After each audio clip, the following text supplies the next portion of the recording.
Olá, boa noite, a paz a todos, chegando para mais uma meditação na Palavra de Deus, e nesta oportunidade no Evangelho segundo escreveu São João, capítulo de número 6, dos versículos 26 a 29. Assim está escrito: Jesus respondeu e disse: na verdade, vos digo que me buscais, não pelos sinais que vistes, mas porque comestes do pão e vos saciastes. Trabalhai não pela comida que perece, mas pela comida que permanece para a vida eterna, a qual o Filho do Homem vos dará, porque a este o Pai, Deus, o selou. Disseram-lhe, pois: que faremos para executarmos as obras de Deus? Jesus respondeu e disse-lhes: a obra de Deus é esta, que creais naquele que ele enviou. Esse é o texto que vamos meditar nesta noite e, dentro do conjunto, observar que faremos para executarmos as obras de Deus. O texto ele está inserido dentro de um contexto quando, no dia anterior, o Senhor Jesus estava realizando o seu trabalho e afluiu uma grande multidão em volta do Senhor Jesus para ouvi-lo, porque quando Jesus começava a ensinar, as multidões se reuniam, e nesta oportunidade, como ficou adiantado e eles não teriam por onde ir, então Jesus realizou ali a multiplicação dos pães, que conseguiram, multiplicou os pães e saciou aquele povo, todos eles comeram do pão até que sobraram alguma coisa. E todos ficaram satisfeitos, alimentados com a palavra de Deus e alimentados com o pão físico, para o corpo físico. Tudo certo. Mas acontece que no dia seguinte, aquela multidão, aquele povo, novamente se volta para a presença de Jesus. E Jesus, como conhece todas as coisas e sabe qual é a intenção do coração das pessoas, Jesus logo discerniu e tornou isso patente diante deles, que Jesus estava sabendo qual era a finalidade pela qual eles estavam ali. Então, no texto que li, Jesus respondeu o seguinte: olha, na verdade vos digo que me buscais não pelos sinais que viste. Não foi pelos milagres, não foi pelas maravilhas, não foi pelas operações. Nada disso tinha sido o atrativo para trazer este povo para perto de Jesus nesta ocasião. Então Jesus disse o seguinte: mas viestes porque comestes pão e vos saciaste. Que vocês comeram o pão. Então agora não precisa nenhum esforço, é só estar próximo a Jesus. Quando chega a hora de comer, Jesus faz o milagre, o pão multiplica e todo mundo come e está tudo certo.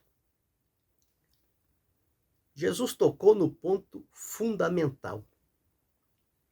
Eles estavam vindo por conta do pão, para no momento da fome, Jesus ter a solução e saciá-los.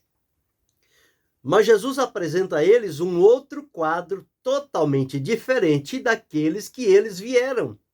E com esta apresentação que Jesus faz, há um choque, há um conflito entre eles, e eles como que sem entender o que estava acontecendo, mas Jesus foi firme na definição da sua palavra.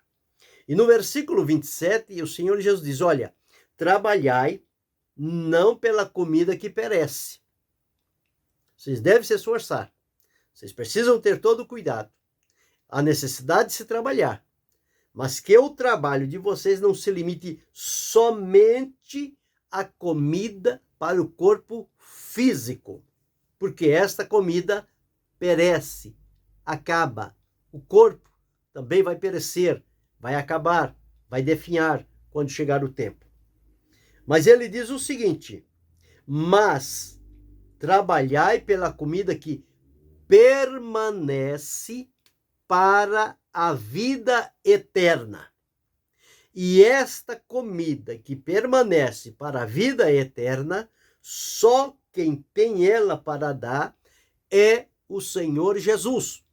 Ele disse: a qual o Filho do Homem vos dará, porque a este o Pai, Deus o selou, Deus confirmou, Deus autorizou, Deus avaliou, que só Jesus poderia dar esta comida que permanece para a vida eterna. Quando fala-se sobre a comida, nós nos lembramos de um caso quando Jesus estava lá junto à mulher samaritana e os seus discípulos foram à cidade comprar comida, e quando Jesus volta e eles trazem a comida, e Jesus diz que uma comida tenho que vós não conheceis. E eles então ficaram preocupados. Quem trouxe comida para eles? Se nós é que fomos autorizados a ir comprar comida e trazer a comida para Jesus, e aqui está conosco a comida que nós compramos. E agora Jesus diz que uma comida tenho para comer que vós não conheceis.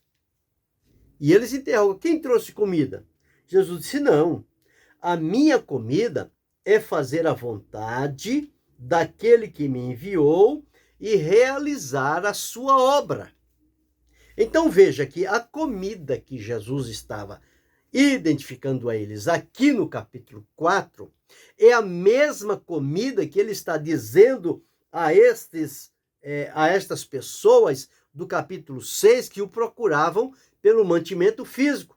E Jesus apresenta a comida para a vida eterna, que é fazer a vontade do Pai.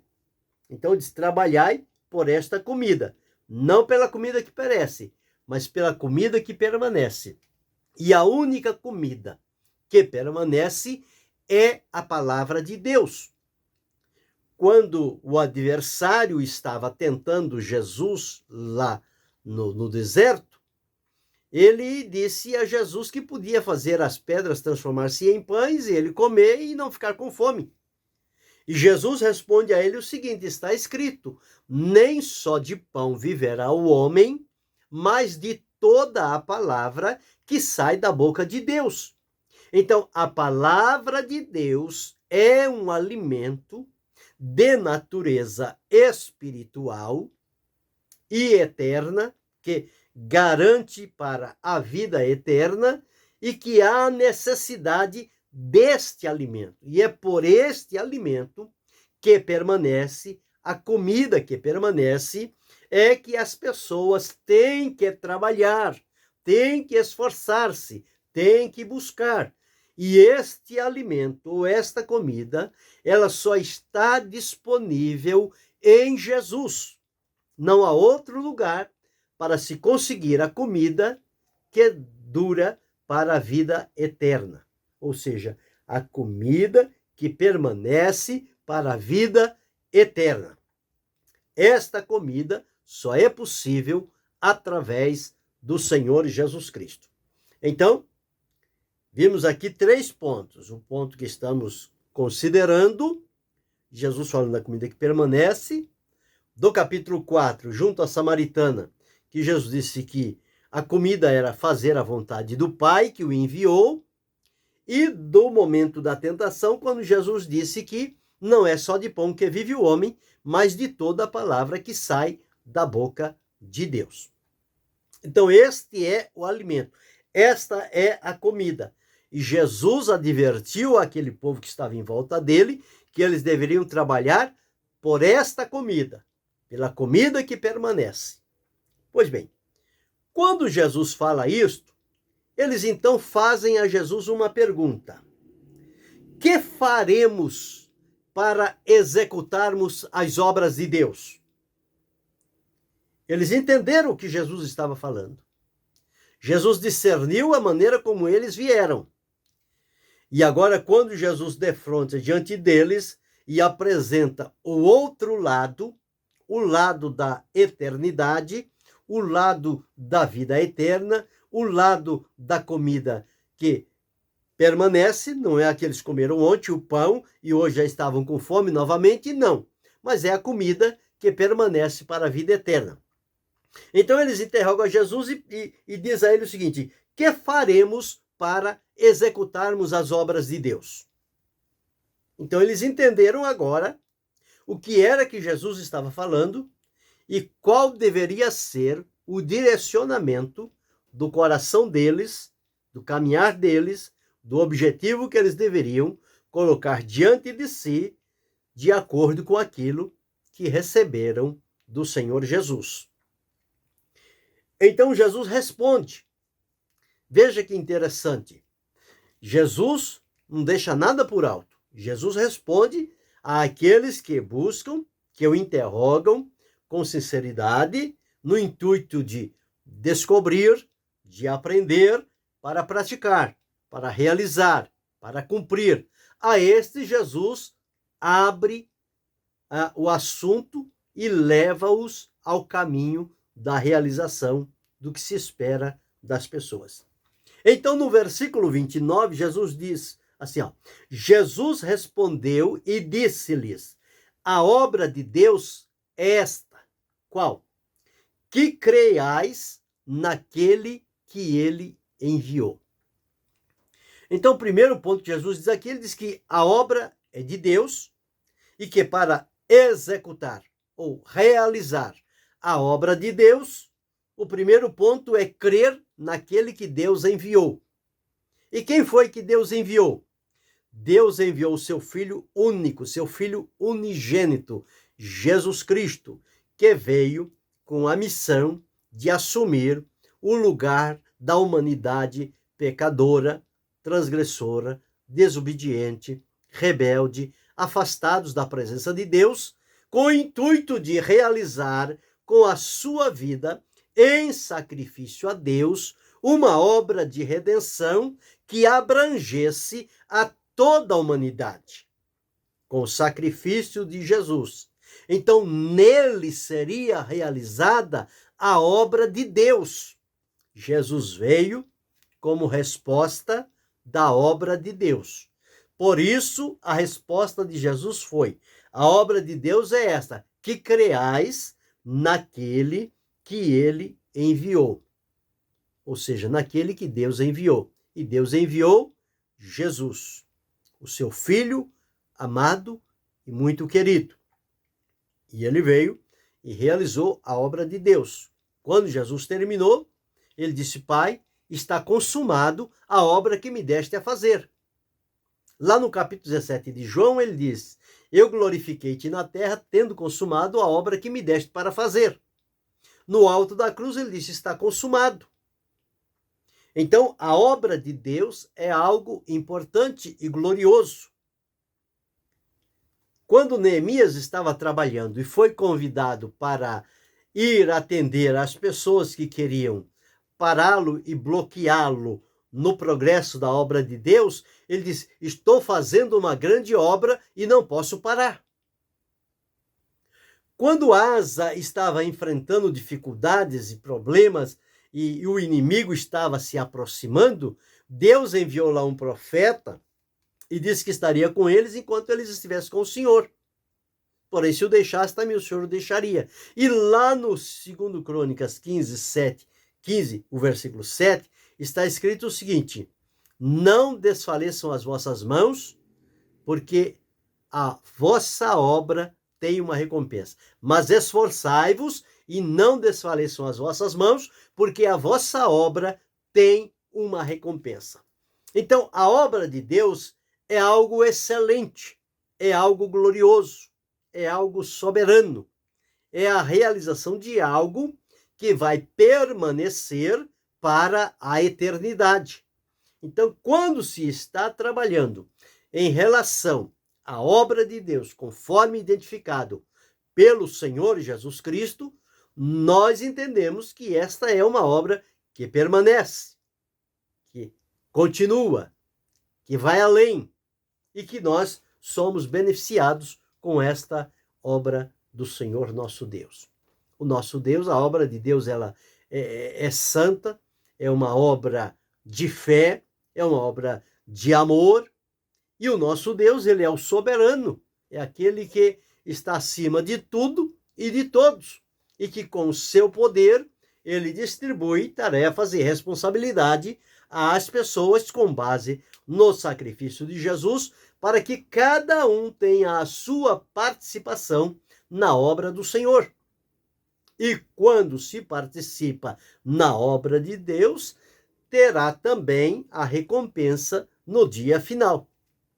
Então, nós observamos quando um senhor fez uma grande ceia e chamou a muitos convidados, muitos amigos e pessoas de consideração, e quando chegou a hora de vir, essas pessoas começaram a apresentar desculpas para não vir, e ele mandou que o seu servo voltasse novamente e convidasse a outros, cegos, mancos, coxos, enfim, todos aqueles que tinham problemas que ninguém teria a sensatez de convidá-los para um banquete.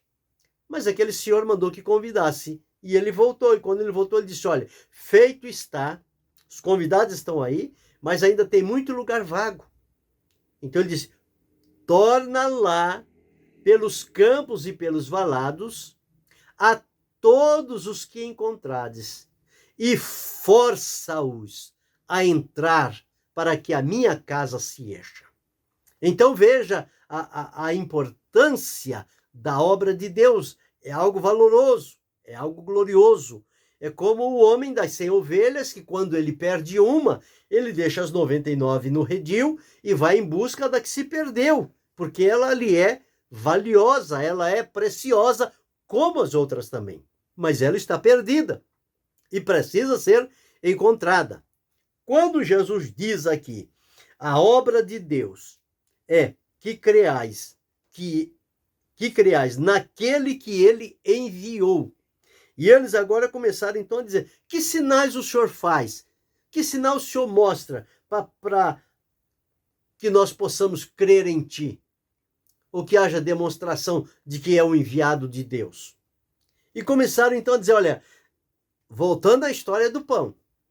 Eles estavam com pão no coração, com pão na cabeça. Jesus falou da obra de Deus e eles insistindo no pão.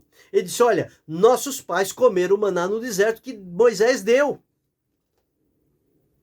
Aí Jesus disse: eles comeram o maná, mas não comeram o pão do céu. Porque o pão do céu é aquele que desce do céu. E quando eles estão pensando alguma coisa, Jesus disse: eu sou o pão vivo que desceu do céu. Então eu sou o pão, eu sou a comida que permanece para a vida eterna. Então aclarou-se o entendimento deles. E alguns começaram a ficar em indiferença diante do que Jesus estava revelando para eles. Mas eles precisavam entender que a obra de Deus deveria ser feita com foco unicamente em Jesus.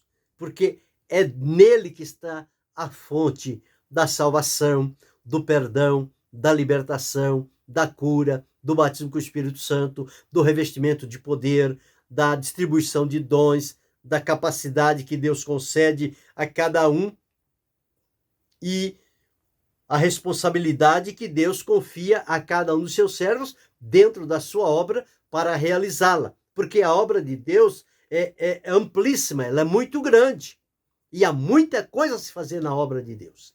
E se nós formos pensar em tudo o que tem que fazer, terminamos não fazendo nada. Por quê? Porque há muito espaço na obra de Deus. Mas então, segundo a pergunta que fizeram Jesus, que faremos para executarmos as obras de Deus? Então, em primeiro lugar, nós precisamos ter a visão do que é a obra de Deus. Qual é a obra de Deus? A obra de Deus é que creais naquele que ele enviou. No Senhor Jesus, Deus depositou ali nele tudo o que há necessidade para que as pessoas em Jesus creiam, sejam aceitos, transformados e libertos. Pois bem, então nós precisamos ter primeiro a visão da obra de Deus como um todo. A abrangência da obra de Deus na face da terra. Este é o primeiro ponto. O segundo ponto, nós precisamos ter a conscientização que nesta grande obra de Deus, uma vez salvos, alcançados por Jesus, perdoado, liberto e capacitados por ele, porque a nossa capacidade humana não vale nada diante de Deus, mas a capacitação espiritual que Deus confere a cada um de nós trabalha nas habilidades e nós vamos ter consciência. A conscientização significa saber que nesta grande e extensa obra de Deus por fazer, há um lugar específico que foi designado por Deus para mim fazer o trabalho que ele confiou a mim. Há um lugar específico designado por Deus para você, na obra dele, que Deus especificou para que você realize para a glória de Deus. Há um lugar para o irmão, para a irmã, para o jovem, para o adolescente, para a criança, para o adulto, para o mais experiente, enfim, na obra de Deus, da criança de maior idade, todos eles têm utilidade na obra de Deus. Então, quando se observa a grandeza da obra de Deus, nós precisamos agora focar no espaço de tempo e do limite que o Senhor designou para cada um de nós, dentro do tempo que ele nos permite de vida sobre a terra, para nos conscientizar o que é que Deus espera de nós. Ele espera que nós façamos o seu querer. É isto? Quando o cego foi a Jesus, Jesus perguntou o seguinte: que queres que eu te faça? Ele disse: eu quero ver. Quando Paulo encontrou-se com Jesus, Paulo disse: Senhor, que queres que eu te faça? Jesus disse: entra na cidade e lá te será dito o que te convém fazer. Então a mesma semelhança somos nós. Senhor, o que queres que eu faça na tua obra? E o Senhor vai dizer a cada um de nós, vai mostrar à luz da sua palavra, do ensinamento, da pregação, da visão, da revelação, de uma mentoria. Ou seja, Deus tem caminhos para trazer à nossa consciência qual é o nosso espaço na sua obra e o limite para realizarmos esta obra para Deus. Então, ninguém é incapaz, porque é Deus quem capacita, é Deus quem habilita, e ele habilita dentro do trabalho que ele designou para cada um de nós. Então não há necessidade de atropelos. Os atropelos acontecem quando um não está satisfeito com a obra que Deus lhe confiou e ele quer fazer a obra de outro. Às vezes por glamour, por status, por posição, porque a pessoa está num lugar de destaque e ele diz: eu quero fazer aquela obra para eu também ficar lá no destaque. Mas não é assim. Na obra de Deus é como um corpo humano. Tem o lugar da mão, tem o lugar do pé, tem o lugar do olho, tem o lugar do ouvido, tem o lugar da boca. Cada um tem o seu lugar. Não é a mão dizer: a partir de hoje eu quero ser boca. E o ouvido dizer: a partir de hoje eu quero ser mão. Não, não é assim. A cada um foi dado um trabalho específico pelo Senhor e nós precisamos entender que trabalho é este e executá-lo para a glória de Deus. Então, ter a consciência de que há para mim, há para você, há para nós um trabalho definido pelo Senhor Jesus para que realizemos na sua obra. Então, depois que temos a visão ampla da obra de Deus, a macrovisão, agora nós precisamos então voltar para nós e conscientizar de qual é o nosso trabalho, que é a microvisão, aquilo que está no nosso alcance, próximo a nós. Em terceiro lugar, uma vez sabendo da obra de Deus, entendendo o nosso lugar na obra de Deus, nós precisamos ter caminhos pelos quais vamos executar a obra de Deus. Então nós precisamos de estratégia, de plano, de método, de alvo, estabelecer alvos, objetivos, como começar, por onde começar, qual a direção. Então, todas estas coisas nós vamos entender e compreender quando entrarmos pelo caminho da estratégia, de apresentar o itinerário, por onde nós vamos. Qual o primeiro ponto, qual o segundo, e por aí sucessivamente. Então, feito isto, tendo na mente e no coração a visão da obra de Deus, a conscientização do nosso trabalho na obra de Deus, e tendo um primeiro caminho por onde a gente começar, então nós vamos sair agora. Então, qual é o quarto passo? O quarto passo é entrar em ação, é realizar. Uma vez que tivemos a visão, a conscientização, criamos um plano de trabalho e agora vamos então trabalhar para que os resultados possam aparecer para a glória do nome do Senhor. Então, estes são 4 pontos que podemos enfocar para realizarmos a obra de Deus nos dias em que nós estamos atravessando. Quais são esses 4 pontos? Primeiro, a visão ampla da obra de Deus. Segundo ponto, a conscientização do nosso lugar na obra de Deus e da responsabilidade que Ele confia a nós para fazermos. Em terceiro lugar, criar um plano, um caminho para seguirmos, para não seguir no escuro. Em quarto lugar, colocar em ação. Ou seja, a partir do momento que elaboramos tudo, agora é colocar os pés no chão e caminhar. Caminhar fazendo a vontade do Senhor. Então, esses são 4 pontos para executarmos as obras de Deus. Agora, com que atitude nós podemos e devemos realizar as obras de Deus? Então, observamos aqui, nestes 4 pontos, que eles são fundamentais para que a gente entenda a obra de Deus. Muito bem, já estou ciente da obra de Deus, do meu lugar, do plano para começar. É claro que fazemos o plano, traçamos o objetivo, a direção, e à medida que vamos caminhando, Deus vai nos direcionando, se realmente é por aquele caminho ou se é outro. E aí nós nos lembramos quando Paulo queria pregar na Ásia ou na Bitínia, e ele tentou pregar e ele estava certo, o trabalho de Deus era este, era que ele pregasse o evangelho, mas ele queria ir para uma cidade e o Espírito de Jesus disse, não, Paulo, para lá não.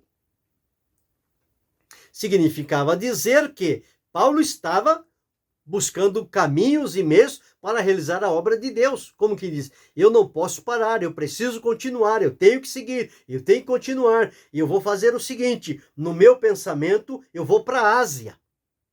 Porque ali o caminho está aberto e eu vou para lá. Quando ele intenta ir, o Espírito de Jesus diz não. Impediu. Ele tentou ir para um outro lugar, o Espírito de Jesus também diz não. E agora? Já 2 direções que Paulo toma, uma seguida da outra, e as 2 não têm aprovação de Deus. O que fazer? Será que Deus não me quer mais na obra dele? Será que já parou? O que fiz já foi o suficiente? Não há mais necessidade? Não é nada disso. Não é nada disso. Paulo queria ir para a Ásia, mas Deus tinha um plano melhor para Paulo. E quando Paulo se aquieta e fica em oração, naquela noite ele tem uma visão em que lhe aparece um varão da Macedônia e lhe faz um convite dizendo: passa a Macedônia e ajuda-nos. E diz a palavra de Deus que Paulo, entendendo, veja a sensibilidade dele, Paulo entendendo que esta era a vontade de Deus, navegou, foi para Macedônia. Ao invés de ele ir para a Ásia, ele foi para a Europa. E na Europa ele entrou pela Macedônia, por ali foi e chegou à cidade de Filipos, e por ali ele foi realizando o trabalho de Deus. E que trabalho maravilhoso ele realizou naquela cidade. Quando observamos em Filipos aquelas mulheres à beira do rio para o momento de oração, Paulo chega ali, conversa com elas, Deus vai confirmando a obra, aquela moça possuída por demônio, do espírito de adivinhação, Paulo então expulsa aquele demônio, eles vão à prisão, Paulo e Silas, mas eles não se desanimam, eles oram e cantam louvores ao Senhor, e naquela noite Deus salva o carcereiro e toda a casa dele. O certo é que o trabalho ficou estabelecido. Mas por quê? Porque Paulo tinha conhecimento da visão da obra de Deus, conscientização do seu trabalho, a estratégia por onde ir e a prática. Que a direção que ele tomou não foi a direção que Deus tinha para ele naquela oportunidade. Em outras ocasiões, as direções que Paulo tomou, Deus confirmou. Mas nesta Deus disse: não, eu tenho um outro caminho para você fazer aqui. É como Filipe. Filipe estava pregando e as pessoas estavam se convertendo, né? E de repente o Espírito Santo manda ele para um lugar e diz ainda assim, que está deserta. Ora, um grande avivamento está acontecendo e agora Deus fala para Filipe: deixa tudo aqui e vai lá para a estrada que vai para Candace, e naquela estrada você fica ali porque a estrada está deserta. E agora? Você teria coragem de obedecer a Deus? Quando ele dissesse a você, você está num lugar, está frutificando, está multiplicando os frutos para Deus, e de repente vem uma voz e manda você para um lugar deserto e sozinho. Mas Filipe foi, porque ele obedecia a Deus. E quando ele está lá, vem o mordomo da rainha, lendo o profeta Isaías. E o que faz Filipe? Pergunta a ele: entendes tu que lê? Ele diz: como eu posso entender se alguém me não explicar? Filipe subiu no carro, explicou a ele o que dizia aquela palavra, e ele encontrou água, Filipe o batizou, ele seguiu o seu caminho, e dali o que aconteceu? O Espírito de Deus o arrebatou e levou para Azoto, e lá de Azoto ele foi caminhando até chegar a Jerusalém, não voltou a Samaria. O Espírito de Deus conduziu ele por um caminho. A obra de Deus é assim. Às vezes você não entende porque Deus te tira de um lugar, te leva para outro. Às vezes muda de um bairro, de um estado, de um país. Você não sabe por quê. Mas são os caminhos de Deus para nos levar a realizar o querer e a vontade do Senhor. Às vezes ele te tira de um ministério e te leva para uma outra localidade. Te tira de uma função e te coloca em outra. São os caminhos de Deus para o seu povo. E ele é soberano, ele tem liberdade de fazer isso. E nós, como servos, não devemos questioná-lo e nem ficar magoados porque Deus tirou o que eu estava fazendo. Não. Nós temos que andar na direção de Deus. O caminho é este, vamos por ele. Então é assim. Então como é que executamos a obra de Deus? Então, para executar, precisa ter a visão, a conscientização, a estratégia e a ação, a prática. Agora, com que sentimento ou com que espírito nós vamos fazer a obra de Deus? Nós precisamos ir com fé. Ir crendo que o Senhor está conosco, que a palavra dele na nossa boca é a verdade, que haverão vidas disponíveis para ouvir e vão crer no Senhor Jesus. Então nós precisamos realizar a obra de Deus com fé, acreditando que Deus opera milagres. Precisamos fazer a obra de Deus com amor, amando as pessoas.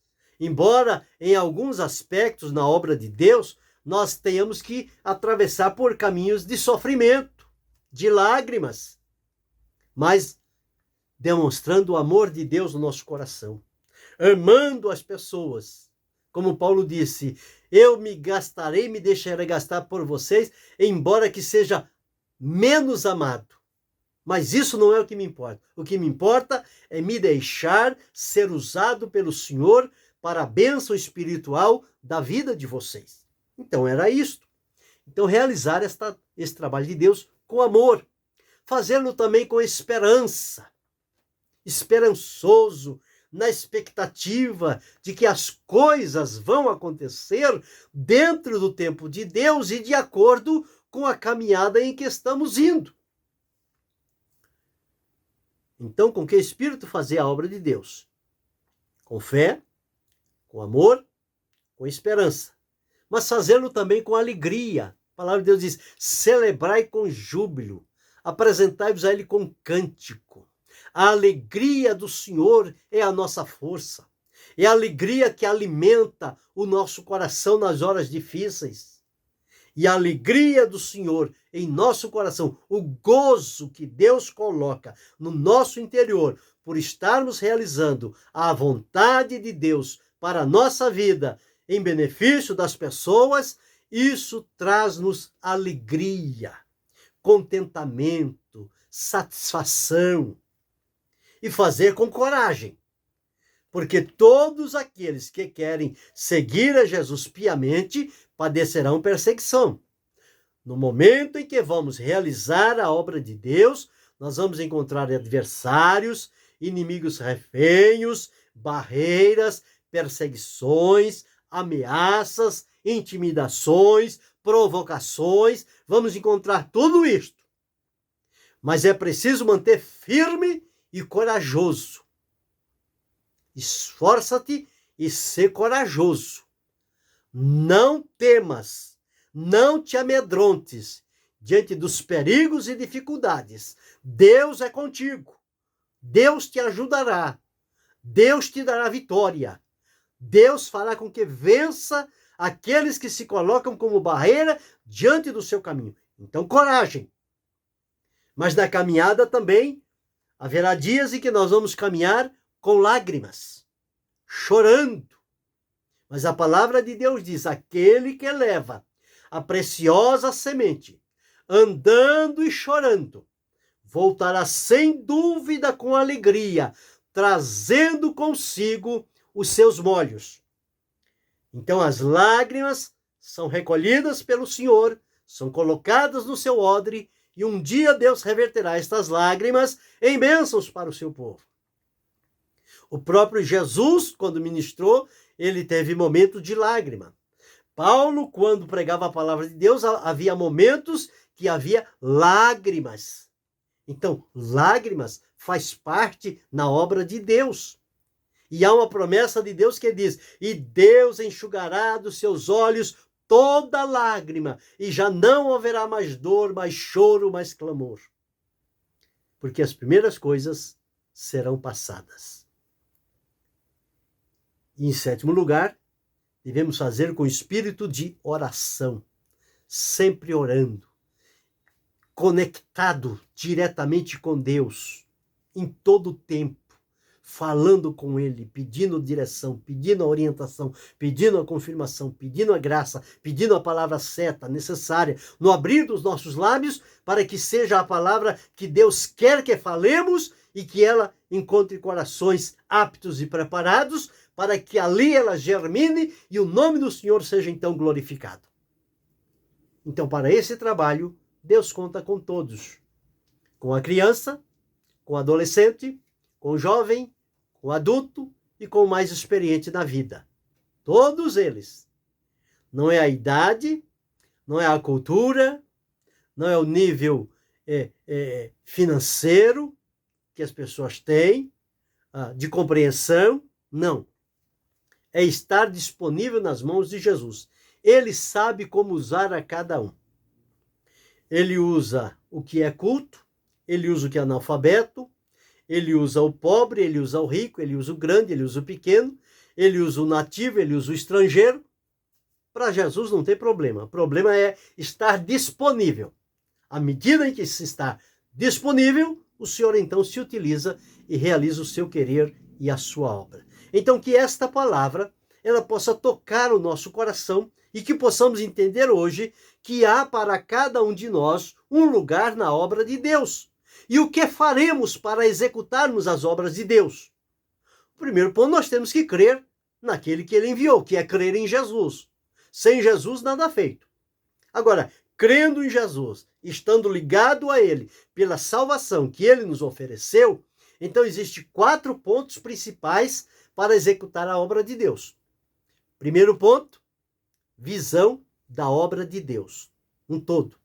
Segundo ponto, conscientização de que Deus separou para mim, para você, um lugar na sua obra específico, como a obra específica, e que nós precisamos entender qual é ela. Terceiro ponto, após ter este conhecimento, estabelecer um plano, uma estratégia, um caminho, um método para fazermos a obra de Deus. E em quarto lugar, mãos à obra, pés na estrada, e vamos falar de Jesus e fazer o querer do Senhor. Agora, com que atitude nós vamos fazer tudo isto? Vamos fazer, primeiro, com fé, segundo, com amor, terceiro, com esperança, quarto, com alegria, quinto, com coragem, sexto, com lágrima e sétimo, com oração. Este é o nosso caminho para nos posicionarmos diante de Deus, contarmos com a bênção dele e termos frutos para oferecer ao Senhor nosso Deus. Que esta palavra tenha tocado o meu e o teu coração e que, se estamos acomodados, despertemos a partir de hoje e atentemos para o que Deus espera de nós.